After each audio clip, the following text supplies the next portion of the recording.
ہاتھ کھڑے کر دیا، بات اعلیٰ حضرت کے پاس میں استفتاء پہنچا، فتویٰ پہنچا کہ حضور آپ جواب دیجیے۔ اعلیٰ حضرت نے فرمایا میں ایسے جواب نہیں دوں گا۔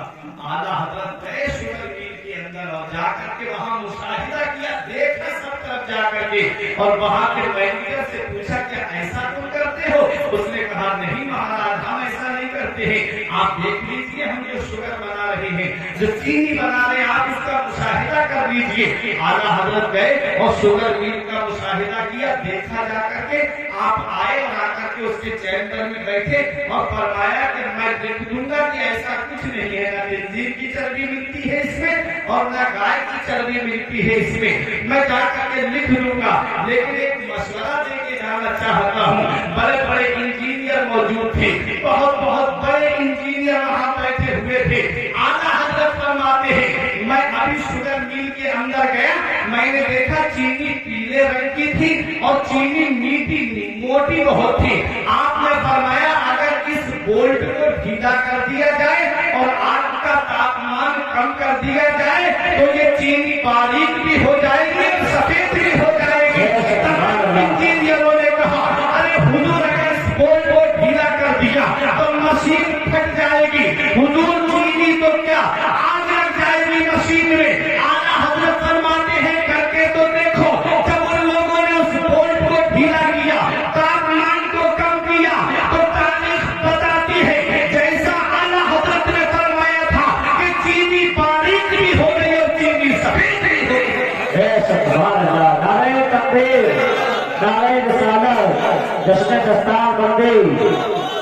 کسی کالج میں تو نہیں گئے تھے، کسی یونیورسٹی میں تو نہیں گئے تھے، صرف قرآن پڑھا تھا اعلیٰ حضرت نے۔ انجینئر قدموں پہ گر کے کہتے ہیں کہ جب بریلی کے احمد رضا خان کے علم کا یہ عالم ہے تو مدینے والے مصطفیٰ کے علم ہے کیا ہے؟ جب ان کے قدم پر دیتے ہیں شاہان زمانہ کی جھولی، محتاج کا جب یہ عالم ہے، مختار کا عالم کیا ہوگا؟ چاہے تو اشاروں سے اپنے کایا ہی پلٹ دے، دنیا کی یہ شان ہے ان کے غلاموں کی سردار کا عالم کیا ہے؟ قرآن جس سینے میں آ جائے وہ سینہ جو ہے وہ جہنم کی آگ سے محفوظ ہو جاتا ہے، بشرط کے قرآن کے عمل کرنے والا۔ حدیث پاک میں ہے نبی فرماتے جو قرآن کو پڑھے اور اس کے حلال کو حلال جانے اور اس کے حرام کو حرام جانے تو وہ اپنے عزیزوں میں، گھر والوں میں 10 ایسے لوگوں کی شفاعت کرائے گا کہ جن کے اوپر جہنم واجب ہو چکی ہے، جن کے لیے ٹکٹ کر چکا ہوگا کہ یہ جا کر جہنمی جہنم میں جائیں گے، لیکن وہ حافظ قرآن، جو قرآن قاری قرآن، جو قرآن کا پڑھنے والا ہے، اس پہ عمل کرنے والا ہے، قرآن کے فرامین پہ عمل کرنے والا ہے، تو قرآن کا حافظ 10 ایسے لوگوں کی شفاعت کرائے گا میدان محشر میں کہ جن کے اوپر جہنم واجب ہو چکی ہوگی۔ اب گھر والے اپنے لیے خوش قسمتی سمجھیں اسے کہ جنہوں نے اپنے بیٹے کو حافظ قرآن بنایا، دادا خوش قسمتی سمجھے کہ انہوں نے پوتے کو حافظ قرآن بنایا، نانا خوش قسمتی سمجھے کہ نواسے کو حافظ قرآن بنایا، چچا اپنے لیے خوش قسمتی سمجھے کہ بھتیجے کو حافظ قرآن بنایا، تاؤ اپنے لیے خوش قسمتی سمجھے کہ انہوں نے بھتیجے کو حافظ قرآن بنایا۔ حضرات کو پتا چلا 10 ایسے لوگوں کی شفاعت کرائے گا جن کے اوپر جہنم واجب ہو چکی ہوگی۔ اور حافظ قرآن کی شان کیا ہے، حافظ قرآن کا مقام کیا ہے؟ حدیث پاک سنو، نبی ارشاد فرماتے ہیں یقال لصاحب القرآن اقرا وارتقی ورتل کما كنت ترتل فی الدنیا فإن منزلک عند آخر آیت تقرؤها۔ حضرات یہ مشکات شریف کے اندر حدیث موجود ہے۔ حافظ قرآن کی شان دیکھو، نبی فرماتے ہیں یقال لصاحب القرآن، اللہ قیامت میں حافظ قرآن سے ارشاد فرمائے گا، اللہ حافظ قرآن سے فرمائے گا کیا؟ اقرا، قرآن کی تلاوت کر، ورتل اور ٹھہر کے پڑھ، تجوید کے ساتھ پڑھ، کما بولتا ترتل فی الدنیا، جیسے کہ دنیا میں قرآن کی تلاوت کرتا تھا ایسے ہی آرام سے پڑھ۔ قرآن کو جلد بازی نہیں پڑھنا چاہیے، ٹھہر کے پڑھنا چاہیے، آرام سے پڑھنا چاہیے۔ نبی فرماتے ہیں اللہ قیامت میں حافظ قرآن سے فرمائے گا کہ تو قرآن کی تلاوت کر، اور تجوید کے ساتھ پڑھ، ٹھہر ٹھہر کے پڑھ۔ فَإِنَّ مَنزِلَكَ عِنْدَ آخِرِ آیَةٍ تَقْرَؤُهَا، بے شک تیری منزل، بے شک تیرا ٹھکانہ میری جنت میں تیری آخری آیت ہوگا۔ سمجھا دوں؟ اور دیکھو حافظ قرآن کی شان، حافظ قرآن پڑھے گا بسم اللہ الرحمن الرحیم، جنت میں عام لوگوں سے ایک درجہ بلند ہو جائے گا، پڑھے گا الحمدللہ رب العالمین، دوسرا درجہ بلند ہو جائے گا، پڑھے گا الرحمن الرحیم، تیسرا درجہ بلند ہو جائے گا۔ علماء کرام فرماتے ہیں پورے قرآن کے اندر 6666 آیتیں موجود ہیں۔ جس حافظ کو تم توحید کی نظر سے دیکھتے ہو، جن عالم کو تم توحید کی نظر سے دیکھتے ہو، جن طلبا کو تم ہدایت کی نظر سے دیکھتے ہو، ان کا مقام یہ ہوگا، ان کی شان یہ ہوگی کہ وہ عام آدمی سے جنت میں 6666 درجے بلند ہو۔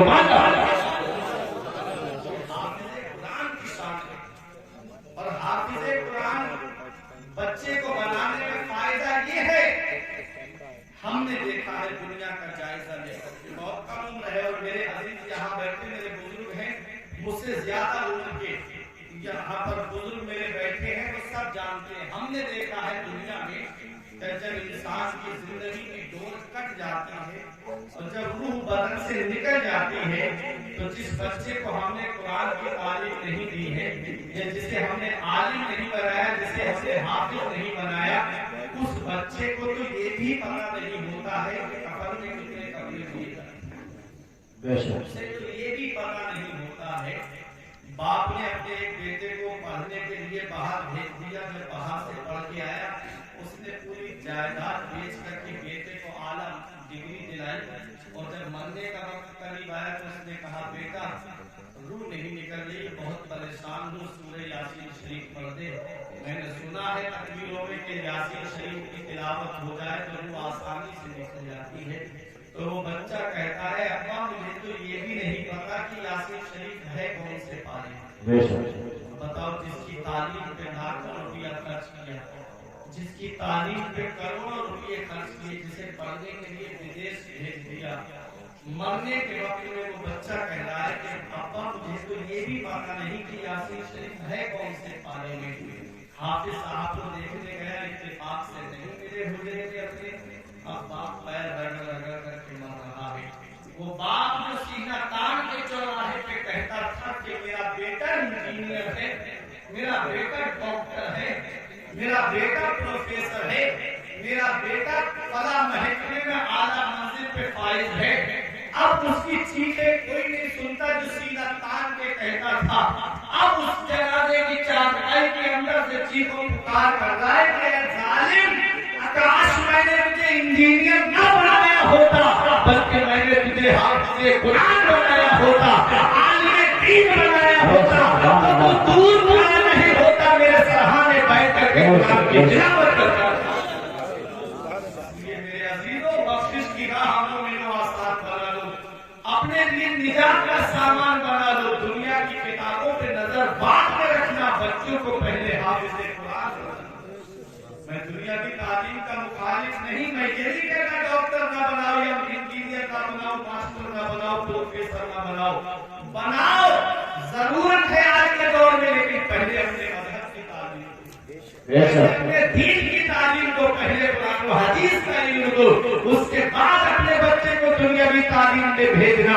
جب بچہ عالم ہوگا، حافظ ہوگا، تو وہ دور کھڑا نہیں ہوگا، بلکہ سرہانے بیٹھ کر کے قرآن کی تلاوت کرنا۔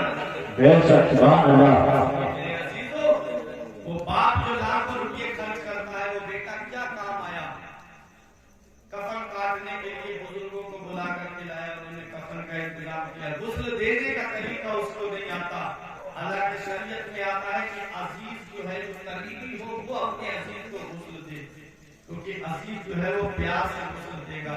اس وقت میت کے جسم کا ایک ایک عضو ڈوبتا ہے، تو اس کو تو یہ بھی پتا نہیں کہ غسل کیسے کیا جاتا ہے۔ ہم نے دیکھا ہے جنازے کا جب وقت آتا ہے تو امام صاحب کھڑے ہوتے ہیں کہ بھائی اجازت دو، اجازت دو، ہوتا ہے کہ نہیں ہوتا؟ وہ دور کھڑا ہے، رومال سر پہ